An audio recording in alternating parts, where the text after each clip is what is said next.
नमस्ते बिहार, मैं हूं आपके साथ विभा उपाध्याय और इस वक्त बड़ी खबर पटना से आ रही है जहां इंडिया 2047 पर बड़ा खुलासा किया गया है। अतहर और अरमान का ये खुलासा इस वक्त सामने, जिसमें देश विरोधी साजिश का खुलासा साफ साफ होता हुआ। खुलासे के बाद पुलिस सक्रिय है। केरल से प्रशिक्षक बिहार पहुंचते थे जहां पर 10 जिलों में पुलिस की छापेमारी इस वक्त होती हुई। पुलिस एटीएस की 8 टीमों की तरफ से यह छापेमारी की जा रही है और अब तक हाथ लगे सबूतों के आधार पर पुलिस ने जांच का दायरा और बढ़ा दिया है। पुलिस और एटीएस की 8 टीमों में राज्य भर में छापेमारी इस वक्त होती हुई, जिसमें फरार नामजद आरोपियों की गिरफ्तारी के लिए पुलिस पटना के अलावा किशनगंज, पूर्णिया, कटिहार, अररिया समेत बिहार के 10 जिलों में छापेमारी कर रही है। पूछताछ में अतहर और अरमान ने पीएफआई के मिशन 2047 के बारे में कई और अहम और बड़े खुलासे किए हैं।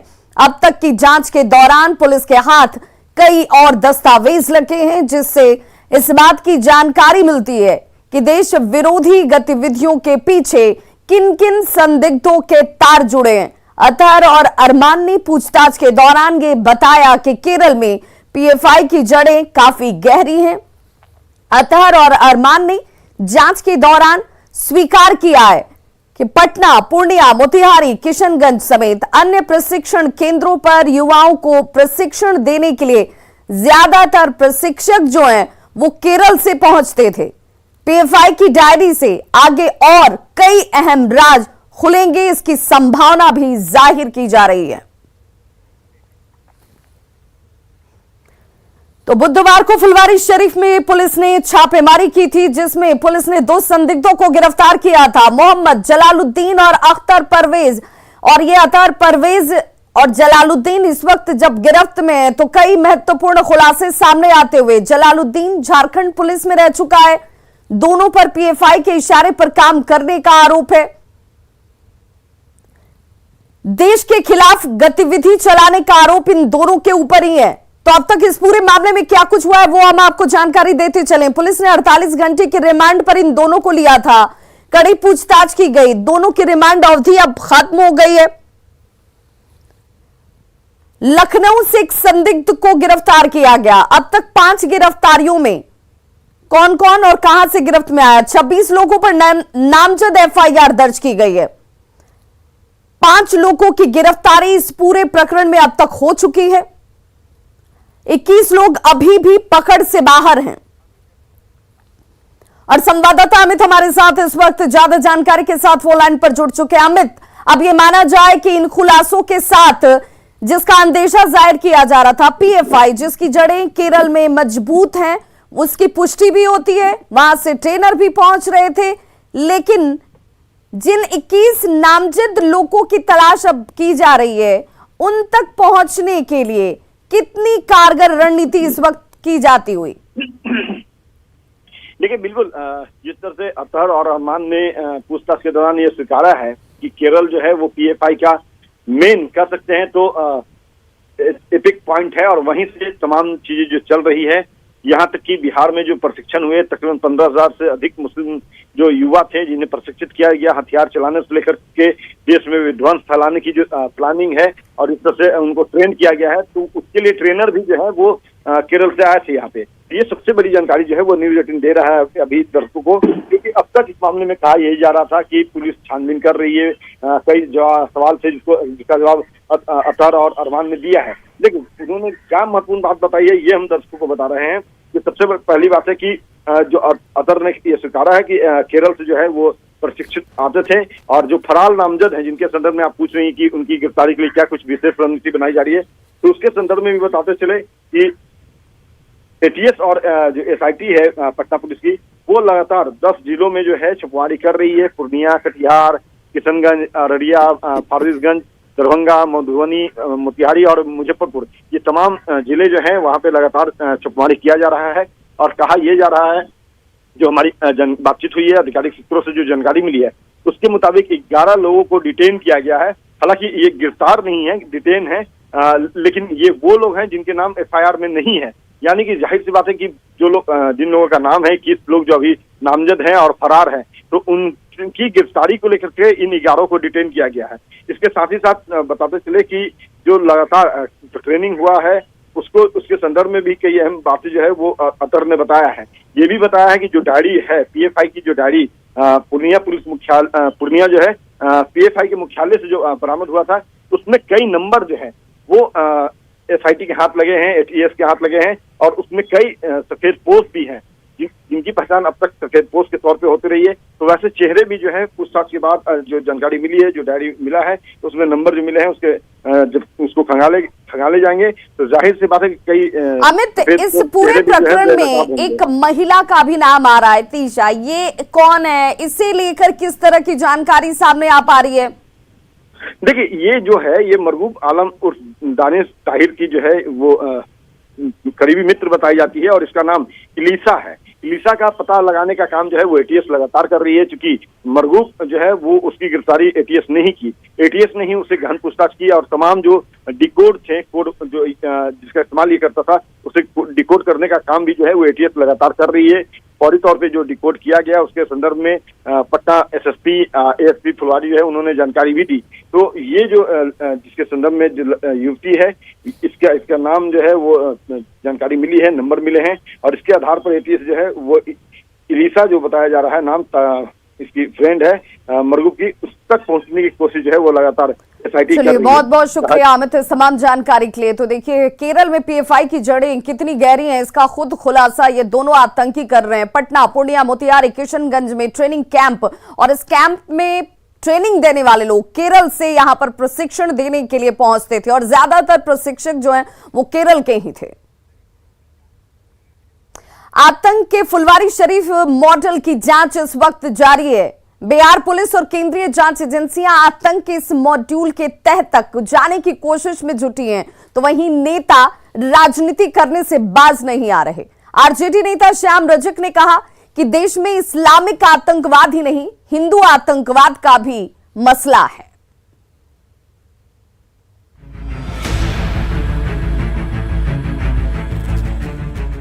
फुलवारी शरीफ से पूर्णिया तक आतंक का गला काट मॉड्यूल षड्यंत्र के राज खोले जा रहा है, लेकिन राजनीति का गला जब भी खुलता है अपने सिर्फ फायदे के लिए ही खुलता है। बिहार पुलिस और केंद्रीय जांच एजेंसियां आतंक के पन्नों को खोल रही हैं, तो बिहार की दो विपक्षी पार्टियां एक से बढ़कर एक बयान दिए जा रही है। पहला बयान आरजेडी नेता श्याम रजक ने दिया और इस्लामिक भारत बनाने वालों के बदले हिंदू आतंकवाद का सवाल उठा दिया। तो मैं साफ कर रहा हूं कि जिस तरह आज एक वर्ग का, या साफ कहिए कि इस्लामिक आतंकवाद की बात कही जा रही है, तो दूसरी तरफ हिंदू आतंकवाद का भी मामला है, और ये दोनों देश के लिए खतरा है। एक नहीं, दोनों देश के लिए खतरा है। मैं बार बार कहता हूं कि जब लोगों का दिल टूटेगा तो देश टूटेगा। श्याम रजक देश के दिल की बात कम, अपने दिल की बात ज्यादा करते दिखे। बात देश टूटने और तोड़ने वालों से दिल लगाने जैसी थी। बीजेपी फोबिया से जूझ रहा विपक्ष हिंदू और आतंकवाद को जोड़कर तरह तरह के बयान दिए जा रहा है, तो विपक्ष का एक और धड़ा माले ने 2 कदम बढ़कर 4 शब्द और जोड़ दिए। हिंदू राष्ट्र कहने वालों को ही अपराधी करार दिया। एक कहता है कि हम हिंदू राष्ट्र बनाएंगे, नारा लगा रहा है, तो हम इस्लामिक राष्ट्र लगाने वाले लोग हैं, क्या वो अपराधी हो जाएंगे? अगर वो अपराधी है इस्लामिक राष्ट्र लगाने वाला, तो हिंदू राष्ट्र भी लगाने वाला अपराधी। केवल राजनीति चमकाने और हमदर्द बताने के लिए दिए गए बयानों से तय है कि दिल टूटेगा, और उनका दिल टूटेगा जो देश से प्यार करते हैं, आतंक का खात्मा देखना चाहते हैं, क्योंकि राष्ट्र से बढ़कर कुछ नहीं है। Bureau report, news 18। और इस वक्त की बड़ी खबर आ रही है, आईबी ने अलर्ट जारी किया। आईबी के इस बड़े अलर्ट के साथ गृह विभाग ने पटना हेडक्वार्टर को भी अलर्ट कर दिया है। सभी विभागों को इस मद्देनजर अलर्ट किया गया है, जिसमें बीजेपी नेताओं की सुरक्षा को लेकर यह अलर्ट किया गया है।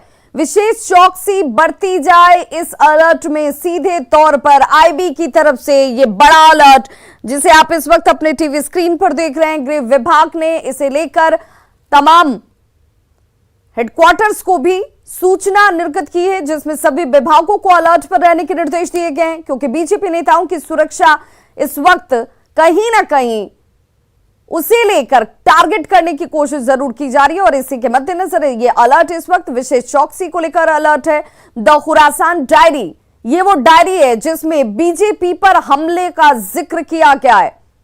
आईएसकेपी के कवर पर प्रधानमंत्री नरेंद्र मोदी, जिलों के एसपी और रेल एसपी को इस बाबत अलर्ट किया गया है क्योंकि हमला बीजेपी के ऊपर, प्रधानमंत्री नरेंद्र मोदी के ऊपर, और जैसे ही ये डायरी सामने आई है इस पर लिखे हुए शब्द परेशानी का सबब बन जाते हैं, जिसके मद्देनजर इस वक्त इंटेलिजेंस ब्यूरो की तरफ से अलर्ट जारी किया गया। तो विशेष चौकसी बरती जाए। बीजेपी कहीं ना कहीं टारगेट पर है, बीजेपी के नेता टारगेट पर हैं और संवाददाता अमित कुमार हमारे साथ इस वक्त फोन लाइन पर जुड़ गए हैं ज्यादा जानकारी के साथ। अमित, द खुरासान डायरी, ये डायरी क्या कहती है और इस डायरी में लिखे हुए वो शब्द क्या हैं जिस बाबत अब इंटेलिजेंस ब्यूरो भी ये कह रही है कि बीजेपी के नेता, प्रधानमंत्री नरेंद्र मोदी, इन सब के ऊपर सुरक्षा को लेकर चिंता बढ़ जाएगी?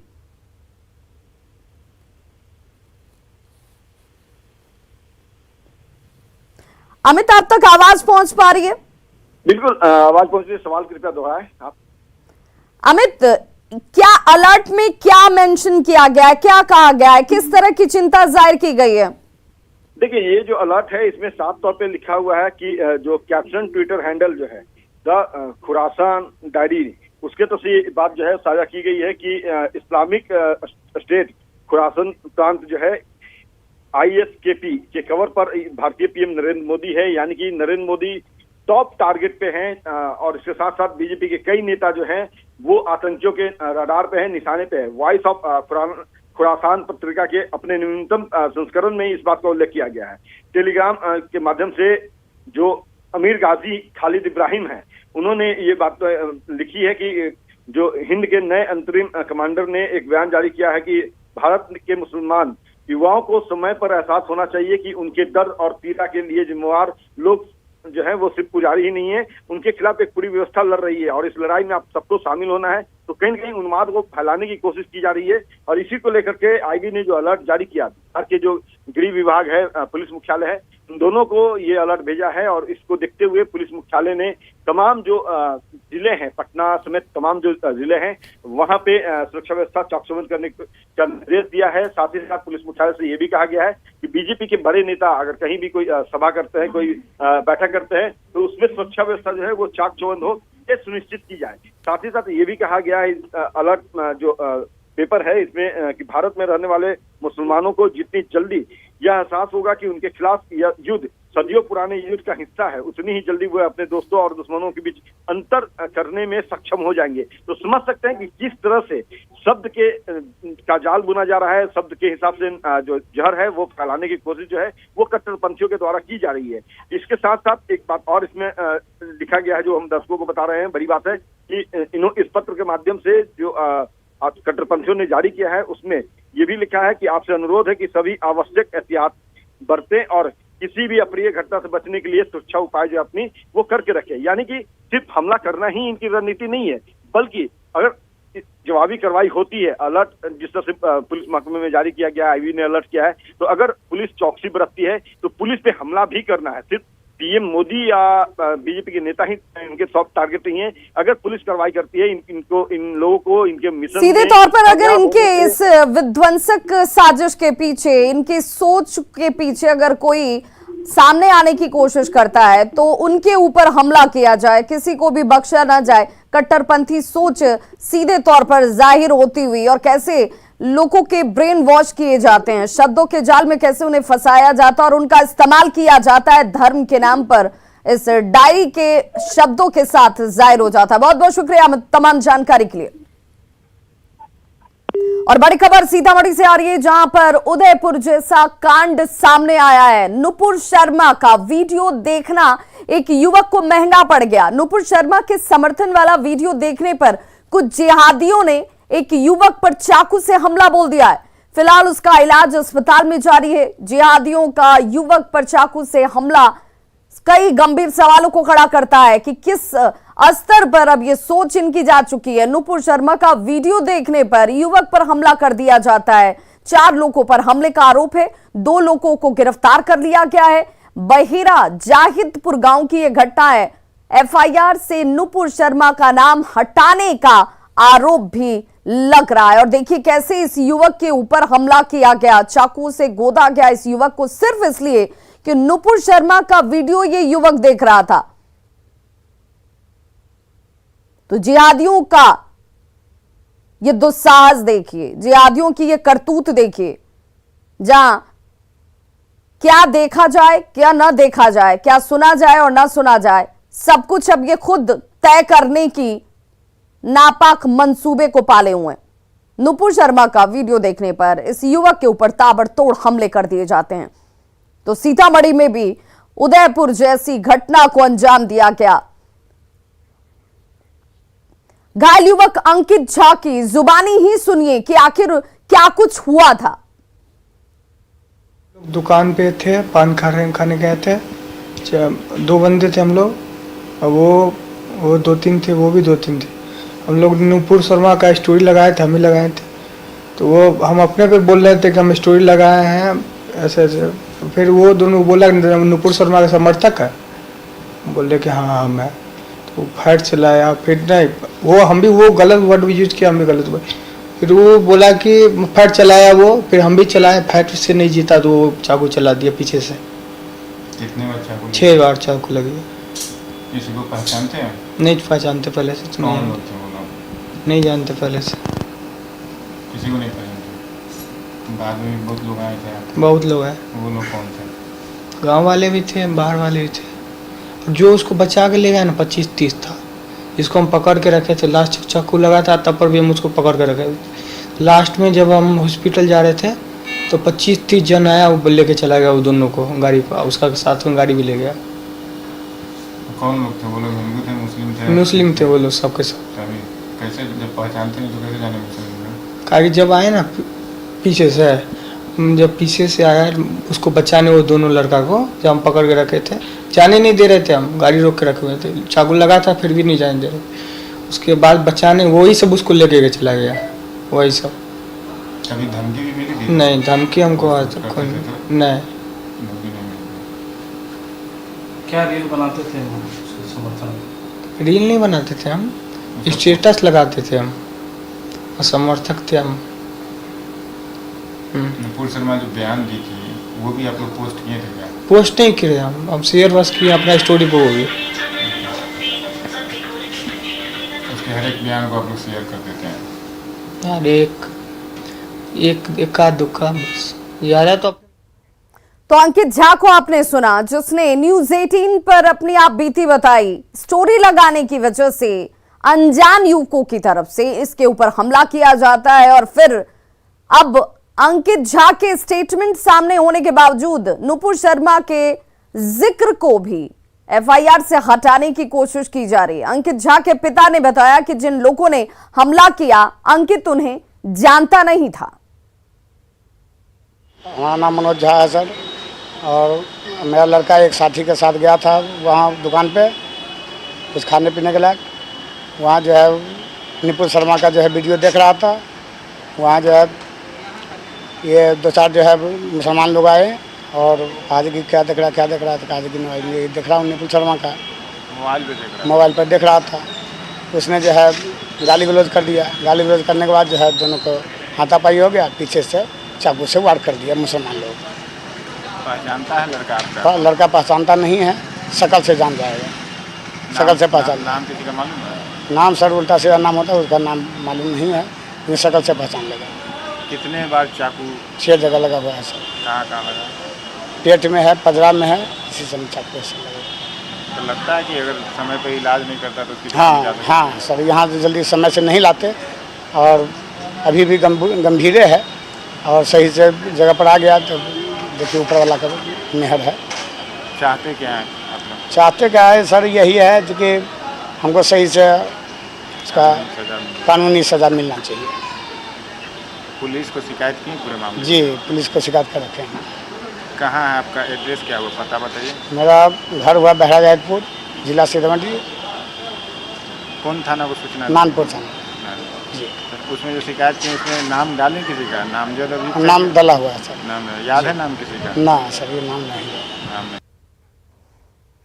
और अब बात मौसम विभाग के इस वक्त बड़ी जानकारी के साथ, जिसमें मौसम के मिजाज पर बड़ा अपडेट आ रहा है। बिहार के 5 जिलों में अलर्ट जारी किया गया है बारिश और ठंडा को लेकर। यह अलर्ट इस वक्त मौसम विभाग की तरफ से, जिसमें पूर्वी और पश्चिमी चंपारण के लिए अलर्ट जारी किया गया है। बारिश और ठंडा का अलर्ट इस वक्त सामने है, जिसमें 5 जिलों के लिए अलर्ट जारी किया गया है। बारिश और ठंडा को लेकर यह अलर्ट पूर्वी और पश्चिमी चंपारण, साथ ही साथ सीतामढ़ी, अररिया के लिए अलर्ट जारी कर दिया गया है। किशनगंज में भी बारिश को लेकर अलर्ट इस वक्त सामने है। 19 जिलों में ठनका गिर सकता है, एहतियात बरतने की जरूरत है। पटना में मॉनसून के प्रभावी होने के आसार नजर आ रहे हैं। दक्षिणी हिस्सों में भी मॉनसून प्रभावी हो सकता है। मौसम विज्ञान केंद्र के मुताबिक आज उत्तर बिहार के 5 जिलों में, जिनमें पूर्वी और पश्चिमी चंपारण, सीतामढ़ी, अररिया और किशनगंज जिले शामिल हैं, यहां पर भारी बारिश और ठनका को लेकर अलर्ट जारी कर दिया गया है। और संवाददाता रजनीश हमारे साथ इस वक्त ज्यादा जानकारी के साथ ऑनलाइन पर जुड़ गए हैं पटना से। रजनीश, बिहार के लोगों को गर्मी उमस से अब राहत मिलने की उम्मीद के तौर पर इस खबर को देखी जाए, किसानों को एक बड़ी राहत, जो इस वक्त सूखे की मार की आशंका से कहीं ना कहीं परेशान थे। बिल्कुल विवाह, देखिए राहत की खबर है कि जिस तरह से फोरकास्ट हुआ है अभी अगला 24 घंटा जो है काफी महत्वपूर्ण होगा, क्योंकि अभी बंगाल की खाड़ी तक जो दक्षिण बिहार और उत्तर बिहार होते हुए जो कम दबाव का क्षेत्र ही बन रहा, ऐसे में पूरी परिस्थिति बन गई है कि 19 जिले में वज्रपात के साथ साथ जो 5 जिले में भारी बारिश की संभावना जताई गई है। ऐसे में अधिकतम तापमान है उसमें भी गिरावट होगी, साथ ही जो अभी सुखाड़ की स्थिति बन गई है, खासकर दक्षिण बिहार हो या उत्तर बिहार हो, तमाम जो इलाके हैं वहां पर सुखाड़ की स्थिति बन गई है। तो किसानों के लिए बड़ी राहत की बात है, क्योंकि 19 जिलों में भी फोरकास्ट किया गया है कि अभी भारी जो है वज्रपात के साथ साथ 5 जिलों में भारी बारिश होगी। तो जिन 5 जिलों में भारी बारिश होगी उनमें पश्चिमी चंपारण, सीतामढ़ी, अररिया, किशनगंज तमाम जो इलाके हैं वहां पर हो सकती है। अगला 24 से 48 घंटे जो है उसमें कहीं ना कहीं लोगों को राहत मिल सकती है। विवाह, बिल्कुल, बहुत बहुत शुक्रिया रजनी से तमाम जानकारी के लिए। और इस राहत की उम्मीद सभी पाले बैठे थे। बारिश को लेकर किसानों की आंखें तरस गई थी, जहां रोपनी पर इसका सीधा असर पड़ रहा था, किसानी पर असर पड़ रहा था, और अब उनके लिए ये बड़ी राहत की खबर। तो खबरों का सिलसिला लगातार जारी है, आप देखते रहिए न्यूज़ 18 बिहार झारखंड। यहां खबरों का सिलसिला कभी नहीं थमता।